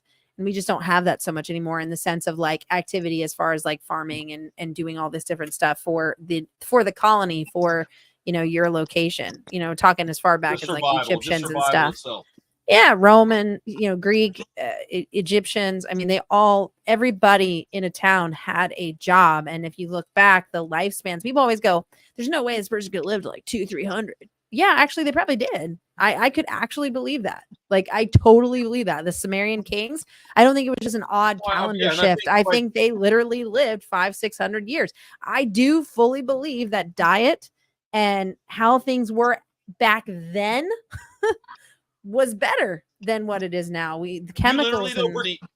You literally have to go through withdrawals. Yeah. You do. You literally have to go through withdrawals. And I challenge anybody here, if you stop it's doing horrible. Your TV dinners or your frozen shit or your fast food biggie grab or your pizza trash, and you try to stop that, right? And go completely clean. And I mean eat clean, like go down, pick your food properly, do your research for your body and your DNA and understand it, right? There are vegetables. Peas are really good. There's no sodium in them. You buy them frozen, never can. And you can eat those as a fill, and there's like different types of proteins in that with your meat if you need something differently. You do need some carbohydrates, but some carbohydrates come from different things. But if you go through and break yourself of all of like lunch meat, potato chips, frozen food, taquitos, burritos, and all that kind of stuff, you'll get sick. Yep. And sweat. Your body goes through, I gotta have it. I want to eat it. And you're looking through the fridge, you're cramming a cupcake in your face, and you're slamming a Coke. I mean, your body is so addicted to it. Yep. But once you get away from it, like I go, I'm not doing it, man. Fuck it. I'm not going to do it. And I go away from it.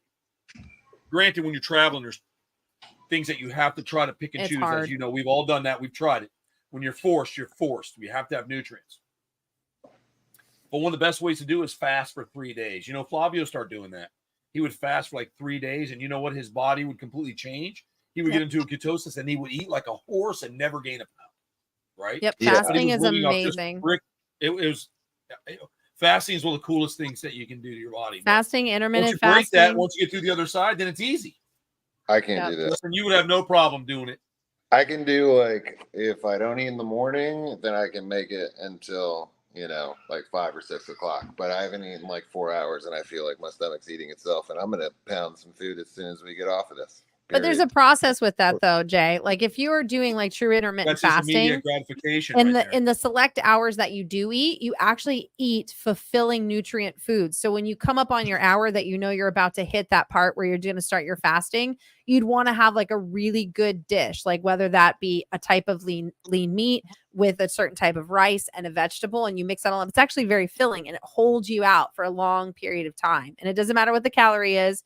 It's just the type of lean meat and the lean fruit that you're eating is like really important. And then when you go into that, it allows the body to properly burn throughout the fasting period, whether that be 14, 16, 18, 20 hours.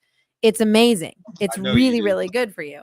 There's also a liquid fast you do too. You don't drink water 2 hours before bed, and your body actually goes into it actually pulls the fluids from the stored fats to hydrate your muscles. So it causes a burning effect of the fat to store your muscle, to help your muscle regenerate from the day. So you shouldn't drink any water or any fluid 2 hours before bed and let your body go through that all overnight. And then when you wake up, drink a warm glass of water and let it do what it needs to do. And it actually does better burning for your body to help regulate your muscles and keep your muscles strong than anything else you can do before you go to bed. Shit, I chug shit the second I wake up at 3 o'clock in the morning and go take a piss, bro. I'll chug a gallon almost every single night too. Just has to be warm. Has to be like warm, like room temperature water, and you're good. No, I'm talking about like, and then I go right back to sleep. Oh yeah, no. I woke up and then I'm gonna work at 3. No, like if I get up to go to the bathroom, I'm chugging some. But that's why you're waking up. But that's why you're waking up at night to go to the bathrooms, because you're drinking too much close to bed. It'll stop. It'll help your sleep. Far too much weed at night, and then that too. It's either cotton mouth or I gotta have something to drink. Okay, so I go for the drink. But it's not like warm water, Craig. Sorry, it's just like if you have water by your bedside at night and it just becomes room temperature, that's the type of water you should drink first. And it's not like drink a whole 8 ounces of it. It's like just drink maybe 2 or 3 ounces of it, just for your body to go, there's some fluid. Because it's like you're putting yourself into a dehydration so that your muscles go, hey, I need fluid. I need fluid for my muscles to regenerate through the night from the day. And it'll pull the stored water from the fats, burning the fat while you sleep. It's like, I'll tell you this. I like popcorn. I went to the movies the other day, and I did see that Fury Road with Mad Max. That shit is bad fucking ass. It was good? Yes. And, it's a little brutal at times like the other one was, but you should watch the other one first and you understand this one a little more. But the one that came out in 15. But I had popcorn and I got home and I had to go and make myself throw up, dude. Because it was just sitting in my body, making me ill as fuck. Yeah, that's a lot of butter and shit though that they put on. Yeah, and I don't like that. I haven't been doing that. Don't eat that way. I've been well, and it's not real butter either. Doing it. Nope. Jay, well, that's what I'm saying. Like it's weird. It's so weird to me. The farther I got from like not eating fast food, because that was like an everyday thing for me, especially when I was trying to put on weight. It didn't matter what it was. I just needed calories. So the easiest way for me to get as much food as possible throughout the day, especially when I was working out, I didn't care how healthy it was. I just needed this many calories, this much protein. And I had to do that because I'm tall. That's when you're gym ratting though. Yes. And if you see my twin brother, he's a little taller than I am, but he's 175 versus my 230 pounds. And now I'm not working out as much anymore, but I would slam everything. Now, once I stopped eating the fast food and stopped drinking soda or anything carbonated or anything like that, now it's just like, it gets to the point too where you're so far away from it that you don't even like when you see it, it's not appetizing. I tried to taste, just take my medication the other day. The girls had a soda and there was nothing else like around or whatever. So I went to go take my 2 Advils or whatever. And I slammed a little sip of Dr. Pepper, bro. And it was thick, a lot thicker than I remember. And it was fucking gross, bro. I was like, how the fuck do you drink this shit? But I used to drink it all the time. All I drank was soda and Red Bull, and then soda and then Red Bull. And that's it. That was all I drank for a long time. Jeez. Yeah. Well, that's when I would go to Troy's a lot, and then I started, having the panic attacks and a lot of the chest pains and stuff. And whenever it wasn't me, that's when he was driving here. I wouldn't have that stuff here because I don't drink that stuff. No. Yeah. But driving and stuff, and then even when I would wake up in the morning at Troy's, I'd get up.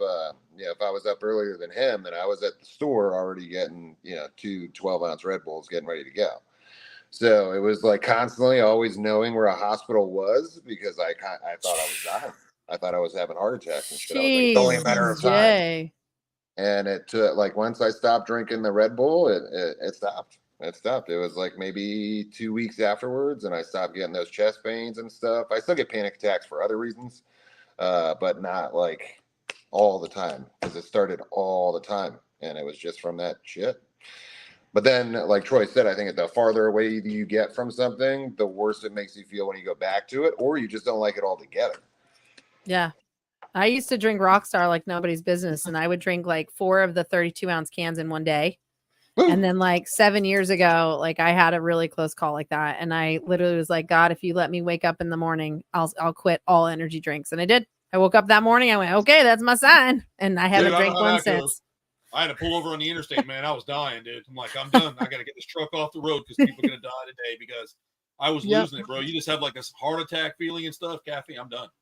Yep. And, you know, there was that real stuff I was drinking up in that BI stuff, right? That BAI, that liquid water stuff was great, but there's caffeine in it. And I didn't realize that. So I was up, I'm working with you guys. I'm like, dude, my heart is speeding up. And I found it. I found it.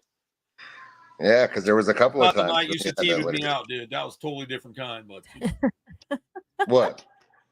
It wasn't. It was different from the night you sativa'd me, man.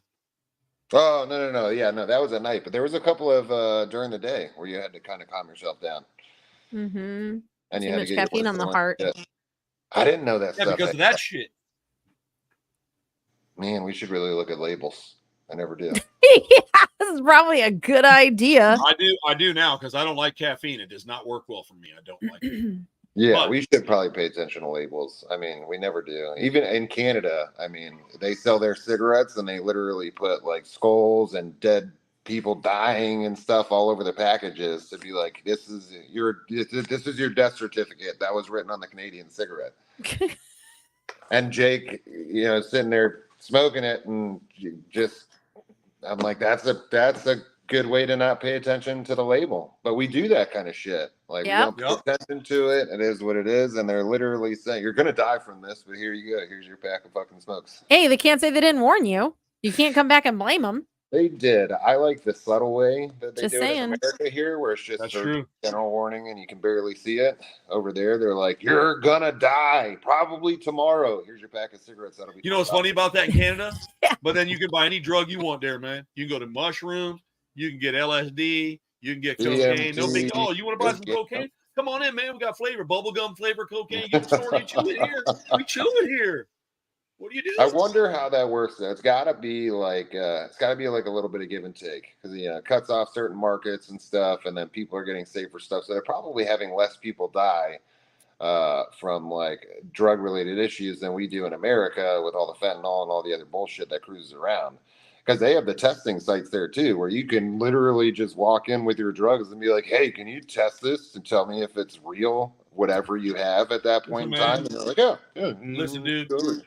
I don't care what anybody says. The government don't want nobody around. It's just that simple. Yeah. The more people they can kill, the better it is because it's everything out there. Oh yeah. Yep. Well, sugar is like you go to areas where there's smaller populations. They try to protect their populations because you need that. Here they don't care. They come up with all kinds of gimmicks and they keep everybody on drugs. They keep everybody on methadone. They keep everybody going. It's like, oh, you need this for this. Oh, you have a shoulder ache. Well, you'll have a side effect of this, so you need to take this too. And so now you're on 5 pills because you have a shoulder ache. It's unbelievable what they do. Yeah, well, it's terrible too because it's terrible too because like you see those people that like are dealing with cancer and they're like, don't listen. Like there should be a diet plan for people like us that are dealing with cancer. Like sugar feeds cancer, so you need to eat a diet as much as you can. Reduce anything that has a lot of sugar content in it because it's feeding and fueling the cancer. That's what it feeds off of. And like I've been like listening to so many people that are dealing with cancer and they're like, it's sugar. But it's not like when you go to see the doctor, they're like, we're going to do chemo, you're going to do this. They don't say, hey, stay away from these drinks that have sugar in them or, these food processes that have sugar in them. It's hard to see, Troy. Where is it? There it is. Yeah. Yep. There it is. Sent me that. She just sent that to me right now. It's so gross. How is that? That's the pack of cigarettes. Yeah, that's what she said. My smokes have rotting teeth. Yeah. Yeah, fake sugars are actually worse than real sugars. Seth's right about that. Well, it's they're funny. Even worse. Somebody handed me a sweet tea the other day, but they're like, it's sweet tea, but it's not sweet tea. And I was like, I don't, is this a fucking, am I supposed to figure this riddle out here? They're like, no, it's sweet tea, but there's no sugar. And I was like, that's not fucking sweet tea. I was like, I'll take unsweet tea. It's fine. No, it's sweet tea. And then I had that and it tasted sweeter than the damn sweet tea. I was like, well, then what the fuck is in it? And it's just a bunch of artificial shit. Yep. Yeah. So I'm like, how is this better than now, granted, the guy had diabetes. So, I mean, guy's going to drink his sweet tea or whatever. That's fine. Have what you have. He can't have the sugar, I guess, or whatever. So he goes that route. But I was like, damn, this tastes like way sweeter than the sweet tea that I usually get if I get sweet tea. But yeah, that's crazy. But that's a big thing in America. Like when we went to Canada, that's something you didn't see. You didn't see all the processed food. There wasn't a whole bunch of sugary shit and whatnot or whatever. Like the stuff that we have and the stuff that they have is totally different things. But like I live here in the middle of big sugar, and it's not. It's got to be a multi-billion-dollar, if not trillion-dollar business. These mofos, they have their own.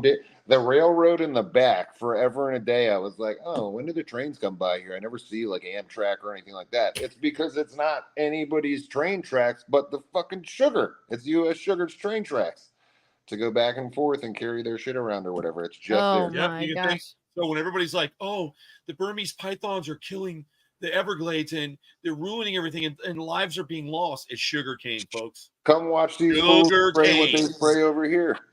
Burmese pythons ain't wiping out anything. Anybody who says that, come on, dude. Bro, the pesticides and stuff they use on that stuff, I guarantee you that's smoking birds, it's smoking everything from insects all the way to the lizards, birds, and everything in between. Well, I can tell you, I'm tired of hearing like, oh, you live in Florida? Oh, you have to deal with all those alligators eating people all the time. I'm so sorry for you. Yeah, that's ridiculous too. John Jones real quick said that you look up the Yucca app, right? And what the Yucca app does is he tells you that it deciphers products, that labels, and helps you with your health and impact of said food or cosmetic. So it's a good idea. It's kind of independent. Yeah. Thank you, John Jones. Yeah. That's my neighbor, Brittany. It's Jay. Oh, Jay. Oh, holy Moses. It just clicked. Sorry, Jay. Not you, Jay. The other Jay. I forget that. Jay and Jay. Yeah, that Jay gave me a really good. All my friends are Jay. But that Jay gave me a really good year-old Jameson. So, yeah, we're brothers sister for life. Coffee Jameson for my birthday. I know. I do want to try it. I'm not gonna lie. I want to have a sip. Coffee Jameson. It was like yeah. What? Yep.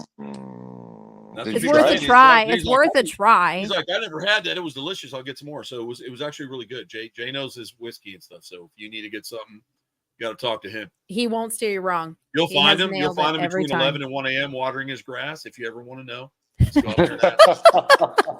what kind of whiskey? What kind of whiskey you want? He'll got you. That's actually he knows his whiskey, bro. If he's out there at 1 a.m. watering his lawn, it's actually smart. You're not supposed to watch. It's very smart. You mean because he's not dying of heat exhaustion?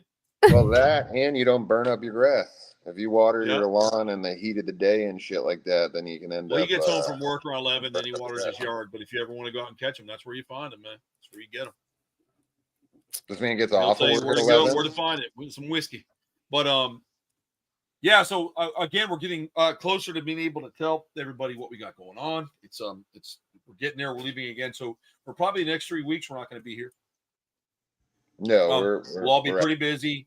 I know I'll be gone. Yeah, we'll be gone back to back for at least 4 weeks. Days. It's 4 weeks technically, but we're home for like you.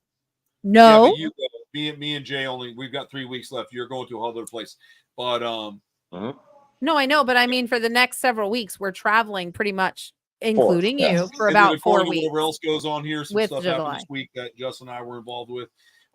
We may end up doing someplace else with some other things. So same thing, just have to go to a different area to get some stuff. And I think that as soon as we get all this stuff wrapped up, we start releasing, it's going to be a good time. And we'll be back in full swing, and then we'll be back in a lot of full swing. So there'll be a lot of stuff going on, and we're getting there. We're getting there. But before the show ends, there was a topic that you wanted to talk about, the two of you. I think if we talk about it now, it'll go way too long. We should probably wait. Okay. We'll save it for the next I had some heat on the topic as well, because I've had some stuff happen. And let's keep it then, and maybe we can do a from the road show one Thursday if we're open. We'll sit in a hotel and I'll run it. Okay. Well, I know what you're talking about, and I want to see if he actually responds too. I would love him to come on the show. Oh, and there was another guy that no, the person who did this particular act was a piece of fucking shit.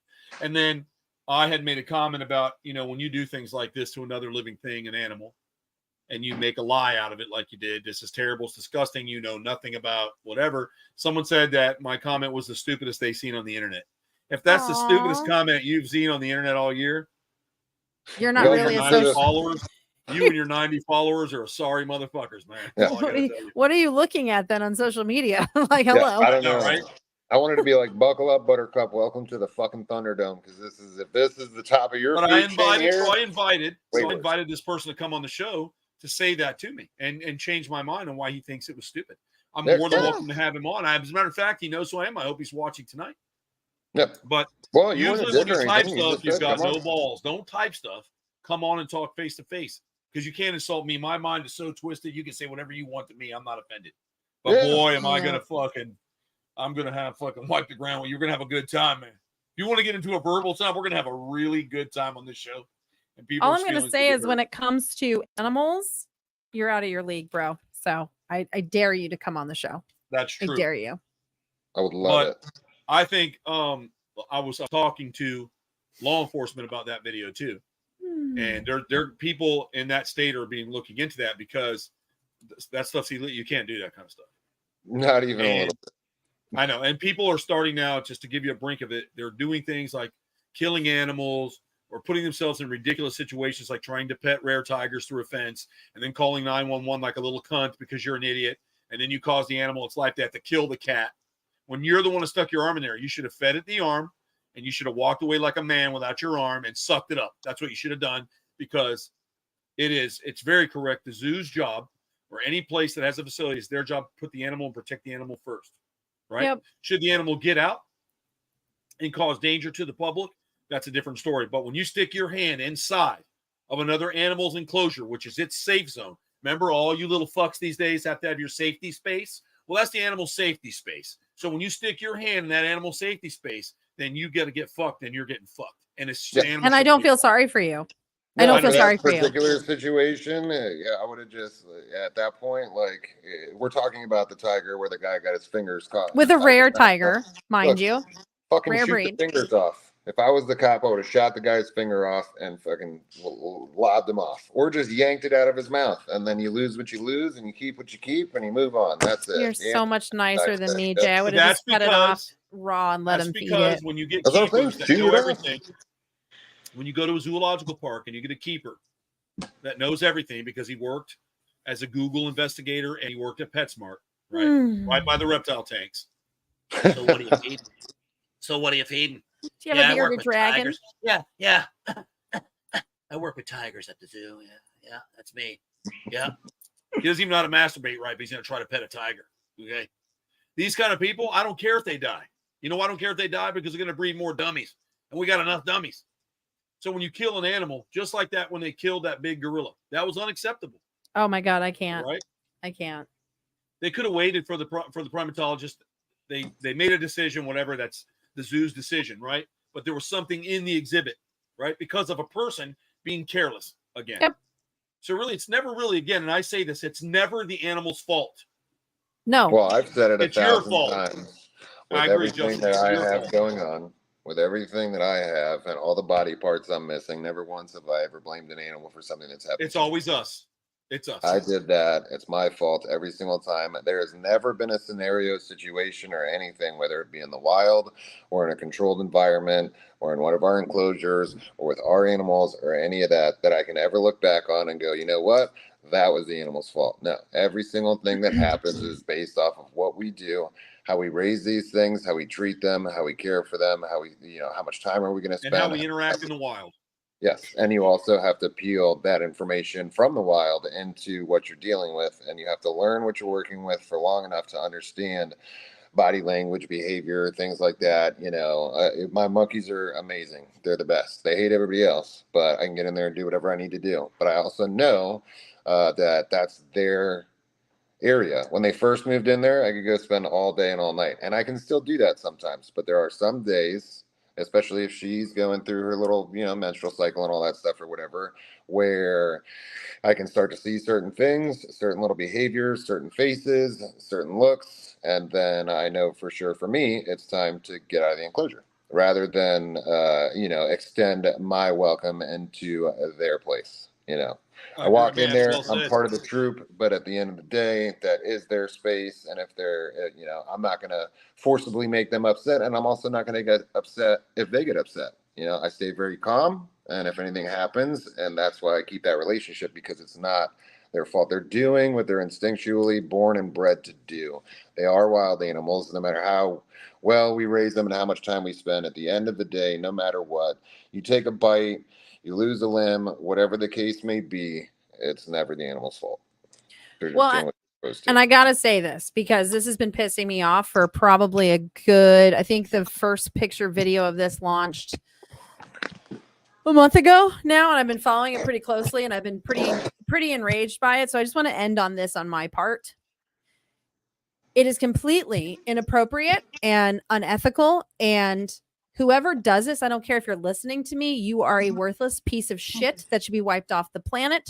When you go out and you purposely capture a wolf, a beautiful wolf, female, and because you've got an ego problem, you decide to bring it to your local bar so you and your buddies can beat the shit out of it in front of everybody in the bar, a wild wolf. Take pictures with her, abused and beaten, bleeding from the mouth because you think that you're some big tough guy. Let me tell you, honey, you're not. Let me put you in prison with the real men because you won't last more than maybe 2 seconds with those guys.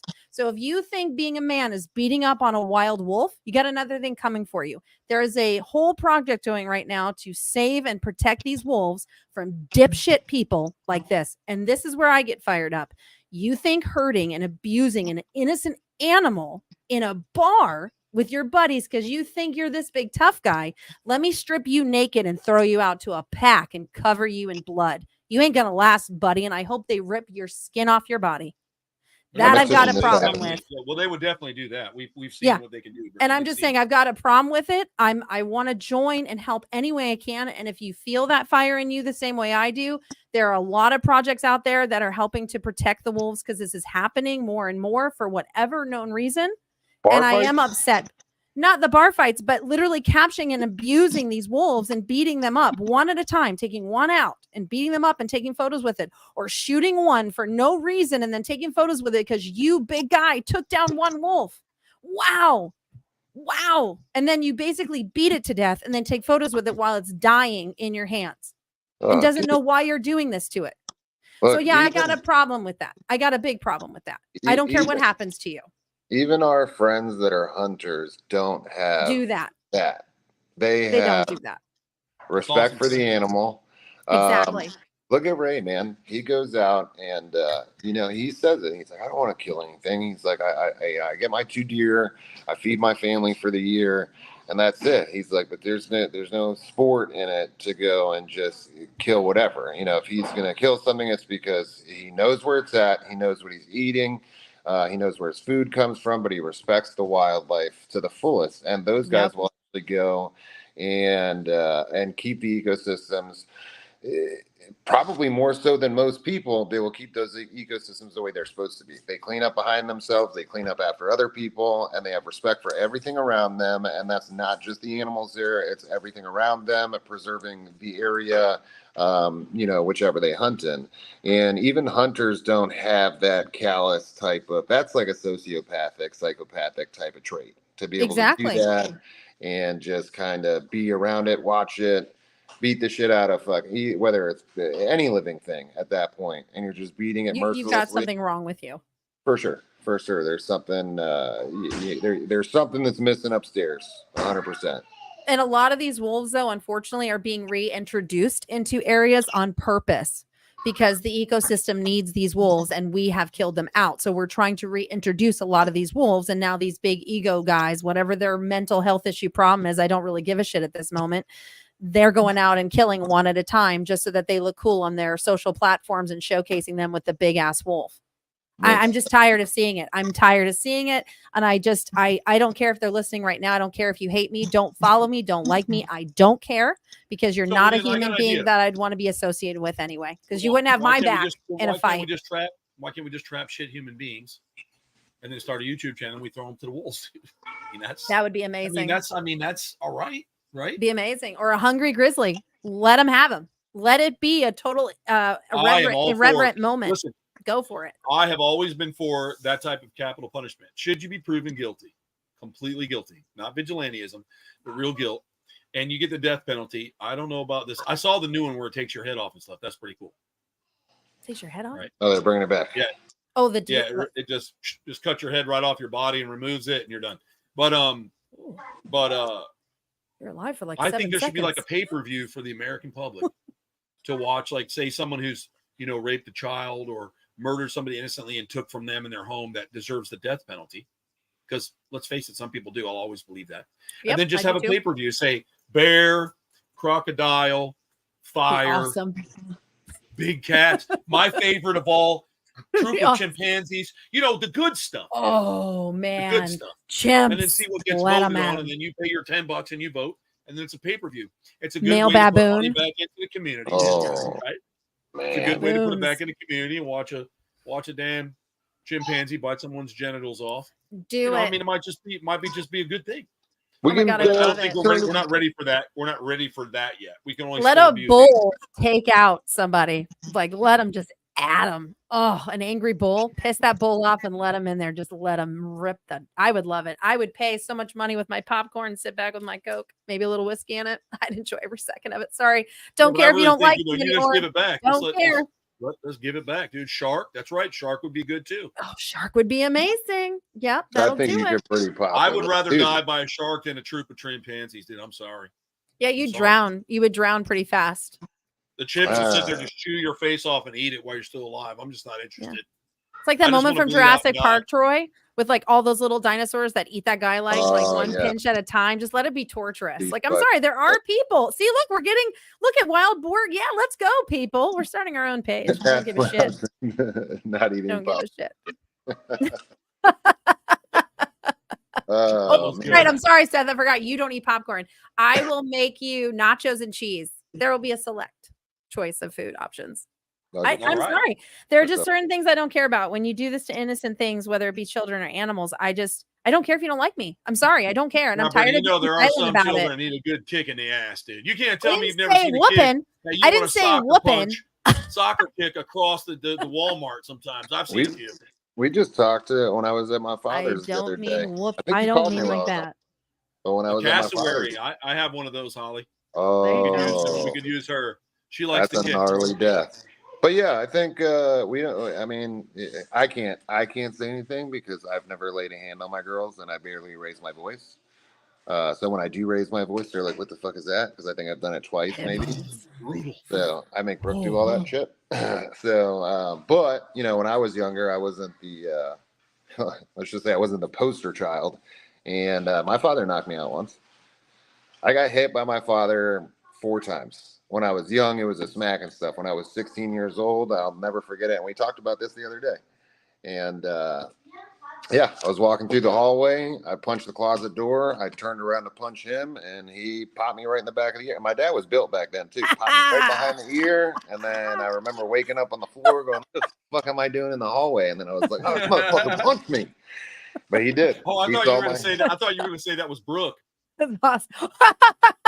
No. That was no. You got to give her like a ceramic rooster. She'll throw that at me. But Oh my God, a ceramic Sure. rooster. she won't throw Oh, it. Jeff Bell said Komodo dragons. Yes. That would be brutal too. I still That think would chimps be take the dope. cake. That would be Or a dope. baboon. Chimps are horrible. A baboon too, or the bonobo. Let a bonobo at him.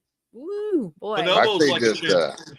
metric. Yeah, but I'm saying fucking- their physical build is much stronger and dominant than the chimps. So having that, like, it's like Planet of the Apes when a bonobo walks up on you. You're like, holy, Man, oh I my would God, that's a say- person. That's a person dressed like. I would say if I had to choose for the animal gladiator, you're gonna die from animals. I'm going 40 to 50 squirrel monkeys. That's what I want. that'd be rough. That's a painful but fun death. I would watch that. I think just Romeo would be enough, honestly. Romeo would, my but then it God, would be the quicker. cats. He aims for the carotid. Girls, he aims for the carotid and all that nonsense. The squirrel monkeys, people don't realize that the male's got way bigger teeth than you would think, and they bite and they like twist and pull, so like little pieces of meat comes out. That would be And it, good. does not feel good. I've been there many. That's why my knuckle is shaped. I can't even.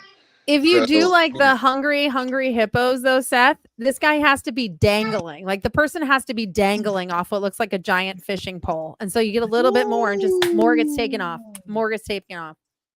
Yeah, Craig got like kind of where I went with too. He said blue ring octopus and then a fire ant mound. That I would was do thinking it. ants too. I was thinking That a bunch would of do it. You could also tie him to a tuna and just let him go. Oh, one of the big blues, bro. Yeah. That'd be amazing. So there was a kid. I'll end. We got to end. But there was a kid. And he was spearfishing. This was probably in 2010 or 11. You can look it up. But he actually was out shooting and he wrapped the line around himself because he thought that was a good idea. I saw that. He speared a tuna. Remember? And he was gone. It just went whoop and just took him down so fast, bro. He was like, he just popped like that sub that never popped. Yeah. But anyways, on the huge. On that note, we're going to be out working again, guys, and we appreciate everybody coming in and seeing us, and I love having you here. Thanks for all the comments and hanging out with us tonight. It was a lot of fun. And we'll be back again in 3 weeks, and then by that 3 weeks, we'll have a bunch of stuff to tell you, and there'll be a lot of cool things going on, and we can all have some fun. And I think it's going to get pretty exciting, and everybody will have a great time, and hopefully we get to catch up and see everybody. And maybe on some of our off days, we'll go live from our social platforms when we're all three together, goofing off, having fun, just saying hi to everybody. We'll try to do that and reach out to everyone. And I will try to, if I have time, I will definitely try to do it from the road. 100%. I'll try to do it. Mm-hmm. Yeah, we'll see how everything turns out. We'll see what the schedule looks like. Especially if we find like a Steve, Jay. Bye, Seth. Love you too.